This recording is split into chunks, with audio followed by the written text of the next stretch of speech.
사도신경 하심으로 신앙 고백하시겠습니다. 전능하사 천지를 만드신 하나님 아버지를 내가 믿사오며 그 외아들 우리 주 예수 그리스도를 믿사오니 이는 성령으로 잉태하사 동정녀 마리아에게 나시고 본디오 빌라도에게 고난을 받으사 십자가에 못 박혀 죽으시고 장사한 지 사흘 만에 죽은 자 가운데서 다시 살아나시며 하늘에 오르사 전능하신 하나님 우편에 앉아 계시다가 저리로서 산 자와 죽은 자를 심판하러 오시리라. 성령을 믿사오며 거룩한 공예와 성도가 서로 교통하는 것과 죄를 사하여 주시는 것과 몸이 다시 사는 것과 영원히 사는 것을 믿사옵나이다. 아멘. 찬송가 38장입니다. 찬송가 38장입니다.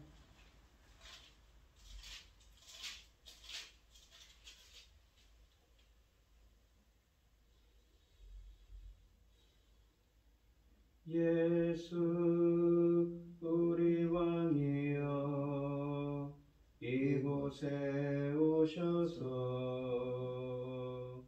우리가 왕께 드리는 영광을 받아 주소서. 우리는 주님의 백성, 주님은 우리 왕이라. 왕이신 예수님 오셔서 좌정하사 다스리소서. 예수 우리 주시여 이곳에 오셔서 우리가 주께 드리는 찬양을 받아 주소서. 우리는 주님의 종들, 주님은 우리 주시라. 주 대신 예수님 오셔서 이 찬양을 받아 주소서. 아멘. 오늘 함께 하신 하나님의 말씀은 출애굽기 19장 1절로 13절입니다. 구약성경 111쪽에 있습니다. 출애굽기 19장 1절로 13절입니다. 구약성경 111쪽에 있습니다. 교독을 하도록 하겠습니다. 제가 먼저 읽겠습니다. 이스라엘 자손이 애굽 땅을 떠난 지 3개월이 되던 날 그들이 시내 광야에 이르니라. 그들이 르디딤을 떠나 시내 광야에 이르러 그 광야에 장막을 칠 때 이스라엘이 거기 산 앞에 장막을 치니라. 모세가 하나님 앞에 올라갔으니 여호와께서 산에서 그를 불러 말씀하시되 너는 이같이 야곱의 집에 말하고 이스라엘 자손들에게 말하라. 내가 일곱 사람에게 어떻게 행하였음과 내가 어떻게 독수리 날개로 너희를 업어 내게로 인도하였음을 너희가 보았느니라. 세계가 다 내게 속하였나니 너희가 내 말을 잘 듣고 내 언약을 지키면 너희는 모든 민족 중에서 내 소유가 되겠고 너희가 내게 대하여 제사장 나라가 되며 거룩한 백성이 되리라. 너희는 이 말을 이스라엘 자손에게 전할지니라. 모세가 내려와서 백성의 장로들을 불러 여호와께서 자기에게 명령하신 그 모든 말씀을 그들 앞에 진술하니 백성이 일제히 응답하여 이르되 여호와께서 명령하신 대로 우리가 다 행하리이다. 모세가 백성의 말을 여호와께 전하매 여호와께서 모세에게 이르시되 내가 빽빽한 구름 가운데서 내게 임함은 내가 너와 말하는 것을 백성들이 듣게 하며 또한 너를 영영히 믿게 하려 함이니라. 모세가 백성의 말을 여호와께 아뢰었으므로 여호와께서 모세에게 이르시되 너는 백성에게로 가서 오늘과 내일 일을 성결하게 하며 그들에게 옷을 빨게 하고 준비하게 하여 셋째 날을 기다리게 하라. 이는 셋째 날에다 여호와가 온 백성의 목전에서 시내산에 강림할 것임이니 너는 백성을 위하여 주의하여 경계를 정하고 이르기를 너희는 산과 산에 오르거나 그 경계를 침범하지 말지니라. 산을 침범하는 자는 반드시 죽임을 당할 것이라. 그런 자에게는 손을 대지 말고 돌로 쳐 죽이거나 화살로 쏘아 죽여야 하리니 짐승이나 사람을 막론하고 살아남지 못하리라 하고 나팔을 길게 불거든 산 앞에 이를 것이니라 하라. 아멘. 오늘 본문 말씀의 제목은 하나님의 거룩한 백성입니다. 이 하나님께서는 애굽에서 고통받는 이스라엘의 부르짖음을 들으시고 모세를 지도자로 세워 이스라엘을 구원하셨습니다. 이 출애굽한 이스라엘 백성들은 시내산을 이르렀는데 출애굽기 19장부터 이 민수기 10장 11절에 기록된 사건들이 이곳에서 이 시내산에서 일어납니다. 그들은 장장 11개월 6일 동안 이곳에 있었습니다. 거기서 모세는 율법과 구속받은 백성이 지켜야 할 많은 예배 규정들을 하나님으로부터 받았습니다. 특히 출애굽기 19장부터 24장은 시내산에서 하나님이 이스라엘의 출애굽 1세대들과 시내산에서 언약을 체결한 이야기를 담고 있습니다. 출애굽 19장부터 출애굽기 24장 18절은 이스라엘이 하나님의 백성이 된다는 것이 무엇을 의미하는가를 정의합니다. 이 시내산 언약에는 두 가지 중요한 의미가 있습니다. 첫째는 이 나라, 그러니까 신정국가를 건립하는 역할을 합니다. 시내산 언약을 통해서 하나님은 왕이 되시고 이스라엘은 자기 하나님의 백성으로서 되는 이 체계를 만들었습니다. 하나님이 왕으로 군림하는 신정국가 체제가 생긴 것입니다. 물론 아직 영토가 없었기 때문에 임시적인 국가라고 할 수가 있습니다.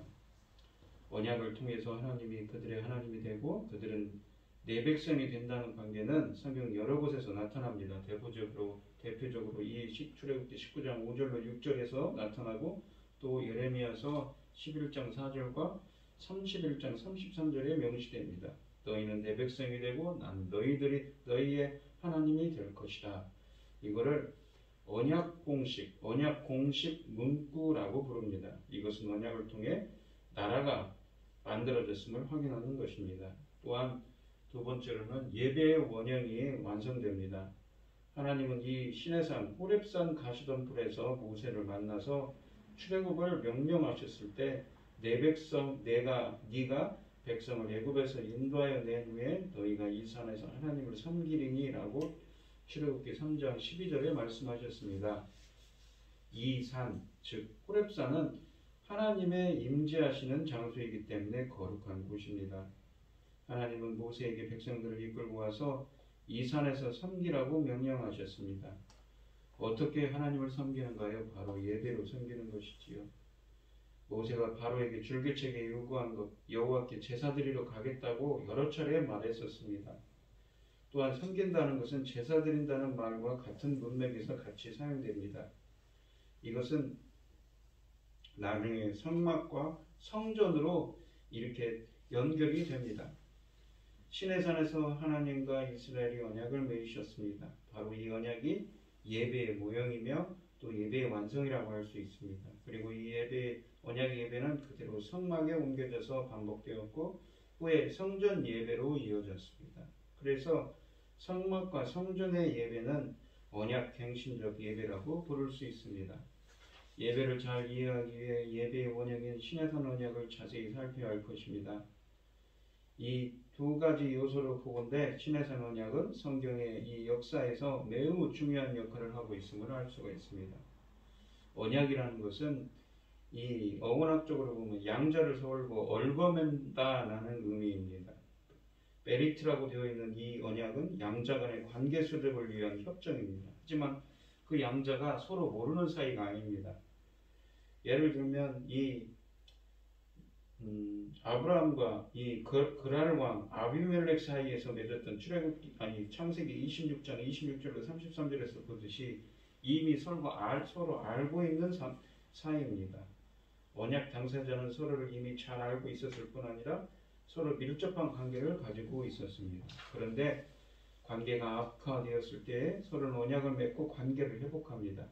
다른 말로 하면 언약을 통하여 양 당사자가 새로운 관계로 들어가는 것이 아니라 이미 있었던 관계를 확인하고 공식화하고 더 공고히 하는 수단으로 언약을 사용했음을 볼 수 있습니다.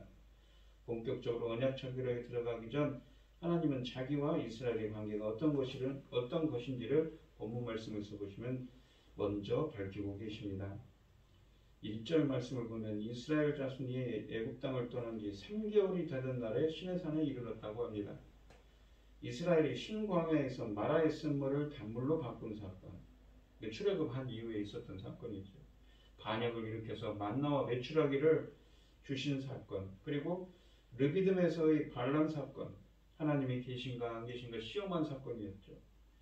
또 아말렉과의 전쟁, 그리고 장인 이드로의 방문 등 여러 가지 일들이 있었습니다. 2절에서 보시면 이스라엘이 거기 산 앞에 장막을 쳤다고 말하는데 산은 시내산을 두고 한 말입니다. 시내산은 앞에서 언급되었던 호렙산과 같습니다. 3절에서 시내 광야에서 모세가 하나님 앞에 올라갔습니다. 이 말은 산 위에 하나님이 계심을 의미합니다. 그것은 3장에서 모세가 여호와를 만났던 불타던 신의 가시덤불이 있었던 곳이었고 출애굽을 지시하셨으며 이곳에서 나를 섬기라고 명령하셨기에 모세는 그것을 완수한 마음으로 빨리 하나님 뵙기를 원했을 것입니다. 산에서 여호와는 모세를 다시 만나 주셨습니다. 그리고 여호와께서 그를 불러서 말씀하십니다. 앞으로 있을 언약에 대하여 심각한 메시지를 하나님께서 모세에게 공포하시는 것입니다. 하나님은 모세에게 자신이 하신 선포의 내용을 이스라엘 자손들에게 전하라고 하십니다. 이 이집트를 떠나기 전부터 여기에 이르기까지 불평만 해온 이스라엘은 이곳에서 지내면서 예비하는 하나님의 백성으로 변화될 것입니다. 물론 중간에 실수도 하고 시내산을 떠나면 다시 정체성을 잃어버릴 것입니다. 그러나 여기에 머무는 1년 동안이라도 그들은 예비하는 백성이 되기 위해 집중 훈련을 받게 됩니다.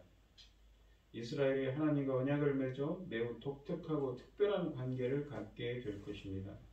모세가 호렙산에서 하나님께 받았던 첫 번째 과제, 그러니까 이스라엘을 이집트에서 인도하여 하나님의 산으로 인도하는 일은 성공적으로 마치고 이제는 두 번째 과제인 언약을 통해 이스라엘을 하나님의 백성으로 하나님이 그들의 주님으로 관계를 형성하는 일을 시작하는 순간입니다.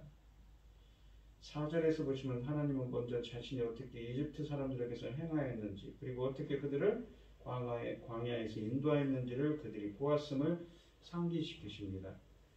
이스라엘을 내어놓지 않는 이집트에게 10가지 재앙을 내린 사건들 그리고 홍해에서 어떻게 그들을 죽였는지에 대한 기억을 되살리시는 것입니다. 하나님은 이스라엘을 그 독수리 날개로 너희를 업어 내게로 인도하였다고 말씀하십니다. 어미 독수리가 새끼들을 절벽에서 던지고 그것이 땅에 닿기 전에 날개에 업어 다시 보금자리로 데리고 가는 훈련을 연상시킵니다. 이렇게 독수리는 새끼들을 혹독한 훈련을 시킨다고 합니다. 독수리는 힘이 세고 날개가 강한 새입니다. 등에 탄 새끼는 안전이 보장되기요. 하나님이 얼마나 강하게 그리고 안전하게 그들을 보호하며 인도하셨는지를 비유적으로 말하는 것입니다. 하나님은 너희가 보았느니라 라고 말씀하셨습니다. 그들이 그 모든 과정을 직접 보고 체험하였음을 상기시키시는 표현입니다. 지난 날을 되돌아볼 때 이스라엘을 이집트의 노예 생활에서 해방시키시고 보호해 주신 하나님께 당연히 충성해야 하는 의무가 있다는 점을 암시합니다.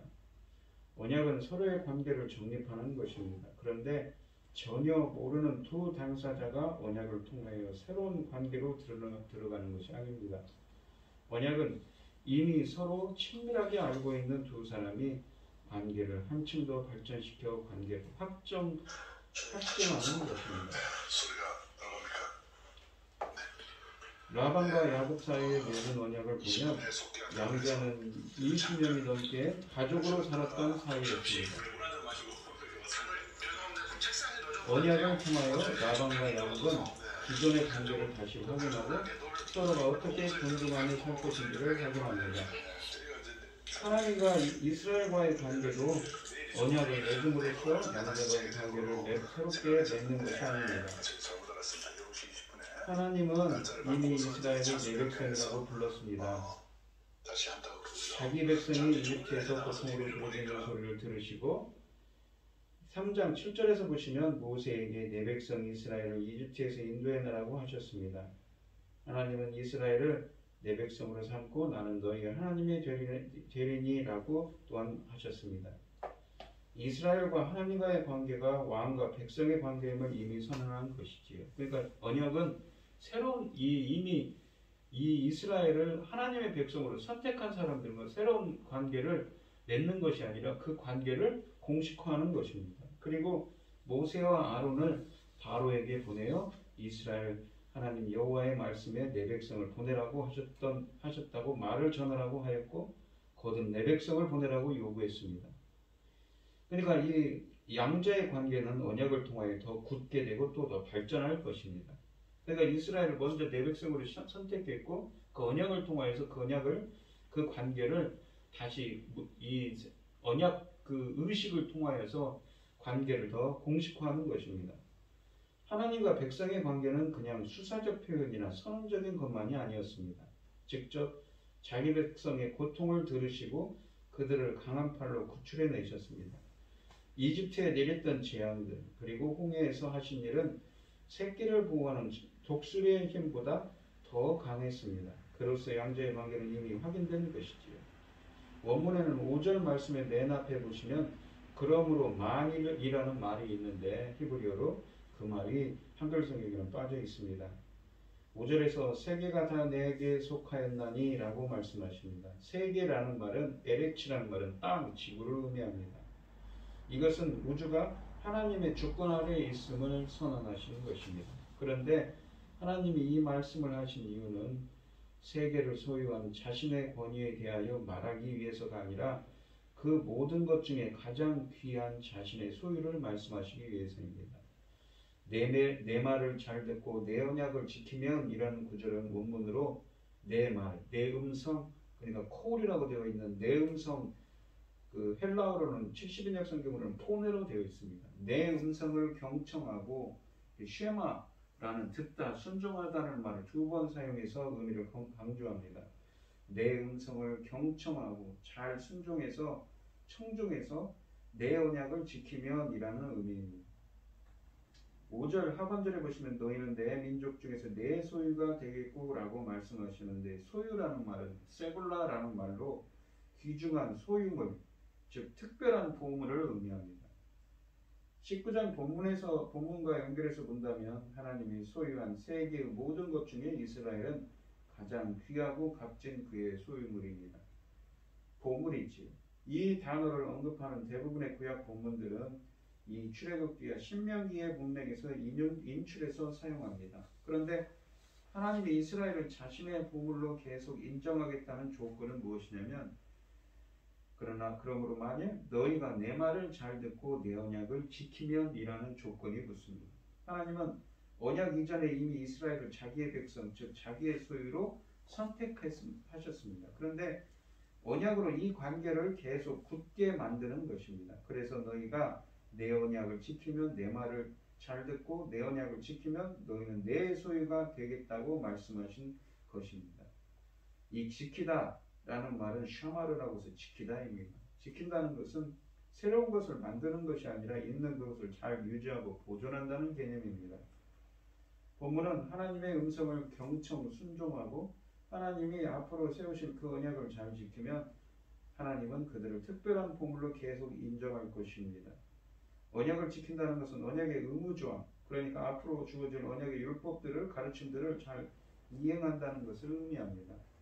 하나님은 말씀을 덧붙입니다. 6절에서 내 말을 잘 듣고 내 언약을 지키면 어떻게 되냐면 너희가 내게 대하여 제사장 나라가 되며 거룩한 백성이 되리라 라고 말씀하십니다. 하나님은 언약을 통하여 자신이 그들의 하나님이 되시고 왕이 되시고 이스라엘은 자기 나라의 백성이 되는 것입니다. 바로 이 시내산 언약을 통하여 나라가 세워지는 것입니다. 하나님이 통치하시는 신정 통치 국가입니다. 그 나라의 특징은 첫째, 제사장 나라입니다. 제사장이라는 말은 히브리어로 코헨인데 거룩하게 구별된 자로서 하나님에게 봉사하는 자입니다. 제사장의 역할은 하나님을 예배로 섬기고 하나님의 뜻을 받들어 백성을 가르치고 인도하는 역할. 그러니까 하나님의 율법, 가르침을 가르치고 재판을 하지. 그리고 하나님의 뜻을 하나님께 여쭙고 이 우림과 둠림으로 말입니다. 중보의 역할을 하는 것입니다. 중보라는 것은 여러 가지 면에서 이루어지죠. 이 중보 역할은 제사로서 백성의 죄를 사하기 위해서 중보하며 기도로서 중보하고 그리고 하나님의 복을 백성에게 전달하는 것 등입니다. 그런데 언약에서 이스라엘을 제사장 나라로 삼으신 것은 이러한 세상을 향한 중보의 역할을 감당하게 한 것입니다. 여기에 사용된 나라라는 말은 히브리어로 맘라카라는 말입니다. 이 말은 말라크라는 통치하다, 왕으로서 통치하다는 말에서 유래했습니다. 그러니까 이 나라라는 말, 맘라카는 왕국, 통치권, 지배권을 의미합니다. 그러니까 우리가 이 신약성경에 보시면 하나님의 나라라고 이 예수님께서 선포를 하시는데 하나님의 통치를 의미하는 것처럼 똑같은 의미를 담고 있는 거죠. 제사장과 나라라는 두 용어의 관계를 보면 제사장은 속성으로서 나라를 수식해 주는 것입니다. 그래서 이 어구는 제사장적인 왕권으로 번역될 수 있습니다. 이스라엘은 온 세계에서 구별된 왕권 혹은 특별한 왕권을 가진 나라 백성입니다. 하나님의 목표는 이스라엘을 넘어 세상에 하나님의 통치가 실현되는 것이지요. 이스라엘을 선택해서 하나님의 통치가 온 세상에 보편적으로 이루어지기를 원하십니다. 그것을 위해서 이스라엘이 제사장 나라로 특별하게 선택된 것입니다. 두 번째로는 거룩한 백성이 될 것이다입니다. 이 카도시라는 거룩하다라는 말은 구별하다라는 의미도 있습니다. 이스라엘은 하나님의 백성입니다. 따라서 하나님이 거룩하기 때문에 그들도 거룩해야 합니다. 하나님 나라는 거룩합니다. 그러므로 하나님 나라의 백성도 거룩을 입어야 되죠. 그들이 거룩한 백성으로 구별되어야 하는 이유입니다. 그들을 거룩을 유지하기 위해 세상과 구별된 삶을 살아야 하는 것이죠. 세상 사람이 섬기는 신들을 멀리해야 하며 이방 사람과 혼인하지 말아야 하며 정결하지 못한 음식을 먹지 말아야 하며 시체를 만져 부정을 입지 말아야 합니다. 이 문구는 이스라엘의 독특성을 나타낼 뿐만 아니라 또한 세계로부터 구별됨을 암시하고 있습니다. 즉 세상과의 관계도 있다는 것이지요. 왜냐하면 5절에 세계가 다 내게 속하였나니 라는 전제가 붙어 있기 때문입니다. 하나님의 뜻은 이스라엘만 하나님의 거룩한 영역 안에서 머물게 하기 위함이 아니라 이스라엘을 통해서 온 세상까지 하나님의 거룩한 영역이 확장되기를, 하나님의 통치가 확장되기를 원하시는 것입니다. 하나님은 아브라함에게 땅의 모든 족속이 너를 인하여 복을 얻을 것이라고 창세기 22장 3절에서 말씀을 하셨습니다. 모든 족속이 복받게 하기 위해 아브라함을 먼저 선택하셨던 것입니다. 이제 그 약속을 이루기 위해 그의 후손인 이스라엘을 선택하여 언약을 맺고 그들을 하나님의 제사장 나라로 세우신 것입니다. 모세의 언약에 들어가기 전에 이미 그들은 독특성을 입었습니다. 그런데 그 독특성을 유지하기 위해서는 내 말을 잘 듣고 내 언약을 지키면 이런 전제가 붙었습니다. 이스라엘이 거룩한 백성으로서 제사장적인 역할을 잘 수행할 수 있을지의 여부는 하나님의 말씀을 잘 경청하고 순종하는지, 언약을 잘 지키는지에 달려 있습니다. 앞에서 하나님께서 모세를 하나님이 계신 산으로 불러 올려셨었습니다. 3절 말씀이죠. 그리고 4절, 6절에서 언약과 관계된 여러 말씀을 하셨습니다. 이제 하나님은 모세에게 내려가서 이 말을 이스라엘 자손에게 전하라고 하십니다. 모세가 내려와서 백성의 장로들을 불러 모아 여호와께 명령하신 그 모든 말씀을 그들 앞에 진술했다고 7절 말씀이 쓰여져 있습니다. 명령하신 것들은 언약을 지키라는 것입니다. 하나님께서 이스라엘에게 주시는 모든 혜택은 언약에 속한 것이지요. 그 모든 것은 이스라엘이 그 언약을 지키느냐에 달려 있습니다. 모세의 말을 듣고 백성은 일제히 여호와께서 명령하신 대로 우리가 다 행하리이다라고 응답합니다. 이것은 언약의 과정에서 주어진 율법을 잘 지키겠다는 맹세와 같습니다. 그들의 이 말에는 책임이 따릅니다. 이스라엘은 말은 쉽게 하면서 행동이 다른 경우가 많았습니다. 과연 그들이 언약의 율법을 하나님의 가르침을 잘 지킬 수 있을지 의문입니다. 모세는 백성의 이 말을 여호와께 전합니다. 그런데 9절에 보시면 산 위에 구름이 빽빽하게 쌓여 있다고 표현합니다. 모세는 구름 가운데 들어가서 하나님과 대면했습니다. 구름이 빽빽하면 그 속은 암흑이 됩니다. 이 열왕기상 8장 12절 말씀처럼 말입니다. 산 아래에 있는 백성도 이 구름을 볼 수 있었을 것입니다. 하나님이 빽빽한 구름 속에서 임하신 것은 여러 가지 의미가 있습니다. 첫째로 자신을 감추기 위해서입니다. 사람들이 하나님의 임재를 보면 살아남지 못하기 때문이죠. 하나님은 너무 거룩한 분이기에 감히 부족한 사람이 보고 살 수가 없는 것입니다. 또한 이 구름이라는 것은 암흑을 뜻하기 때문에 백성에게 심판이 있음을 보여주기 위해서입니다. 빽빽한 구름 속은 암흑입니다. 성경 여러 곳에서는 구름과 암흑을 연관시킵니다. 신명기 5장 22절에도 여호와께서 이 모든 말씀을 산이 불 가운데, 구름 가운데, 흑암 가운데서 큰 음성으로 너희 총에 이르신 후에라고 말씀하십니다. 또한 여러 곳에서 성경 여러 곳에서 이러한 표현을 볼 수 있는데 예수님은 감람산에서 말씀하실 때 마태복음 24장 29절에서 이렇게 말씀하십니다. 그날 환란 후에 즉시 해가 어두워지며 달이 빛을 내지 아니하며 라는 말로써 이 암흑이라는 건 심판을 암시하고 있습니다. 출애굽기 본문에서 하나님이 계신 것을 흑암으로 사람들에게 보이게 하신 것은 그가 내리실 심판을 생각하라는 의도가 있을 것입니다. 하나님은 모세에게 내가 빽빽한 구름 가운데서 내게 임하면 내가 너와 말하는 것을 백성들이 듣게 하여 또한 너를 영영히 믿게 하려 함이니라고 말씀하십니다. 9절 말씀이죠. 이 말씀의 내용은 백성들에게 하나님의 말씀에 대한 믿음에서 배반하지 못하도록 하실 목적으로 빽빽한 구름 가운데 임하셨다는 것입니다. 모세는 산 위에서 백성의 말을 전했습니다. 바로 8절에 여호와께서 명령하신 대로 우리가 다 행하리이다라는 말이었습니다. 또한 하나님은 자신이 강림하는 온 백성이 지켜보는 가운데 모세와 직접 대화를 나누심으로써 모세의 권위를 세워주겠다고 말씀하십니다.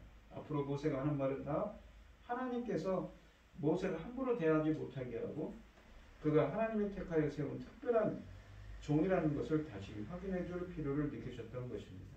앞으로 모세를 통하여 주어질 규정들, 율법들, 하나님의 가르침이 하나님으로부터 비롯된 것임을 모든 사람들에게 알게 하기 위함입니다. 하나님은 백성의 고백을 받아들이고 이제 본격적으로 언약을 맺는 순서로 들어가십니다. 그런데 그들이 언약을 맺기 위해서는 하나님과 대면해야 되지요. 그래서 준비를 해야 됩니다. 10절에서 그들의 준비는 몸을 성결케 하는 것이며 그들은 몸을 깨끗이 해야 됩니다. 성결케 하는 방법으로는 옷을 빨아입고 여인을 가까이 하지 않는 것입니다. 이렇게 3일을 기다리라고 하십니다. 11절 이래 써여져 있지. 셋째 날이 되면 여호와께서 이스라엘이 보는 가운데 그 산에 강림할 것입니다. 그래서 이 강림은 하나님의 현현을 뜻합니다. 하나님이 사람이 볼 수 있게 나타나시겠다는 것이지. 오렙산에서 하나님이 불꽃 가운데 모세를 만나신 것과 같습니다. 하나님은 모세에게 산주위의 경계를 정하고 이 경계를 침범하며 산으로 오르지 말도록 하라고 명령하셨습니다. 만약에 산을 침범하는 자는 반드시 죽을 것이라고 12절에 말씀하십니다. 이것은 하나님의 거룩을 훼손하는 것이 되므로 하나님에게 불경을 저지른 죄에 해당합니다. 그런 자는 손을 대지 말고 돌로 쳐 죽이거나 화살로 쏘아 죽이라고 하십니다. 이 불경의 죄를 지은 자에게 손을 대면 그도 오염되기 때문인 것입니다. 이런 형벌은 사람뿐만 아니라 짐승에게도 해당된다고 13절에 말씀하십니다. 산 위에서 나팔을 길게 불면 이스라엘은 산 아래로 모이라고 13절 하반절에 말씀하십니다. 모세가 산에서 내려와 백성에게 성결하게 하라고 요청하였습니다. 오늘 본문 말씀을 보시면 이스라엘이 이 시내산에서 우리가 성경에서 중요한 시내산 언약을 맺는 장면들을 보고 있습니다. 본문에서도 이 설명 중에 말씀하였듯이 이미 출애굽기 3장에 보시면 이스라엘을 내 백성이라고 호칭하는 모습을 볼 수 있습니다. 하나님의 선택과 예정이지요. 그것은 하나님의 주권에 들어가는 것입니다. 그런데 이 시내산에서의 언약을 통하여서 그 그 언약을 공식화하고 앞으로도 그들이 하나님의 백성으로 나오려면 어떤 조건이 필요하다고 그랬죠. 그것은 무엇입니까? 너희들이 내 말을 잘 듣고, 그러니까 하나님의 음성을 잘 청종하고, 그러니까 쉐마라는 말을 2번 써서 의미를 강조합니다. 하나님의 말씀을 잘 경청하고 잘 순종하고 하나님의 언약을 잘 지키면 너희는 내 백성이 될 것이고 내 하나님의 세구라 거룩한 보물이 될 것이고 제사장 나라가 될 거라고, 하나님의 귀한 보물들이 될 거라고 말씀하십니다. 오늘날을 살아가는 우리들도 마찬가지지요. 우리들도 예수 그리스도의 십자가의 보혈로 오늘날에 살아가는 예수 그리스도를 믿는 자들도 영적 이스라엘로서 베드로전서 2장에 있는 것처럼 거룩한 하나님 나라의 제사장입니다.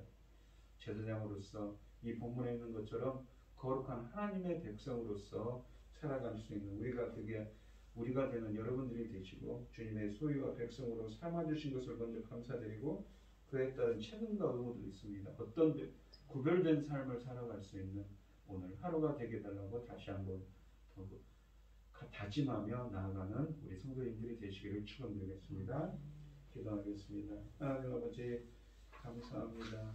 본문에 있는 이스라엘 백성들은 시내산에 와서 이렇게 구약에 있는 옛 언약인 바로 시내산 언약을 맺고 있습니다. 하나님의 말씀을 통하여서 우리가 알 수 있는 것은 오늘날 저희들도 이 하나님의 거룩한 백성으로서 구별된 삶을 살아가고 있는지요, 제사장 나라의 삶을 감당하는지요, 저희들도 하나님의 말씀을 잘 듣고 저희들을 선택해 주신 주님 감사합니다. 저희들을 하나님 나라의 백성으로 삼아주셔서 감사합니다. 저희들도 본문에 있는 것처럼 제사장 나라의 사명을 잘 감당할 수 있는 하나님의 귀한 보물들로서 제사장 나라의 사명을 감당할 수 있도록 거룩한 백성이 될 수 있도록 저희들을 붙들어 주시고 인도하여 주시옵소서. 이 모든 말씀 거룩하신 예수 그리스도의 이름으로 기도드리옵나이다. 아멘. 하늘에 계신 우리 아버지여, 이름이 거룩히 여김을 받으시오며 나라의 임하옵시며 뜻이 하늘에서 이룬 것 같이 땅에서도 이루어지이다. 오늘날 우리에게 일용할 양식을 주옵시고 우리가 우리에게 죄 지은 자를 사하여 준 것 같이 우리 죄를 사하여 주옵시고 우리를 시험에 들게 하지 마옵시고 다만 악에서 구하옵소서. 대개 나라와 권세와 영광이 아버지께 영원히 있사옵나이다. 아멘. 오늘 주신 말씀 가지고 함께 기도할게요. 먼저는 우리를 거룩한 하나님 나라의 백성으로 삼아주신 선택해 주신 하나님께 감사드리고 우리도 이 거룩한 제사장 나라의 사명을 잘 감당할 수 있도록 구별된 삶을 살아가는 우리가 되게 해달라고 기도하시고 어려움을 당하신 성도님들과 각자 기도 제목을 가지고 주여 찬양하시면서 통성을 기도하도록 하겠습니다. 주여 주여 주여. 아버지 하나님 감사합니다. 주님 저희들을 하나님의 백성으로 삼아주시고 이렇게 제사장 나라의 삶을 감당하게 해주셔서 감사합니다. 주님 제사장 나라의 삶을 감당하기 원하는 하나님의 거룩한 백성으로서 제사장 나라의 사명을 감당할 수 있는 저희들이 될 수 있도록 주시옵소서. 주님 우크라이나에 사는 많은 사람들이 정말 지금도 죽어가고 있습니다. 총칼 안에 말입니다. 주님 하루빨리 자비와 공의를 베풀어주셔서 하루빨리 이 사태가 안정화되게 하여 주시옵소서. 오늘은 새로운 정부가 세워집니다. 시작하는 날이고 주님 이 나라를 붙들어 주시옵소서. 제사장 나라를 삼을 수 있도록 붙들어 주시옵시고 악한 것들이 함부로 틈타지 못하도록 보호하시고 인도하여 주시옵소서. 아버지 오늘도 주님 거룩한 하나님의 나라의 백성으로서 우리가 공명하는 삶이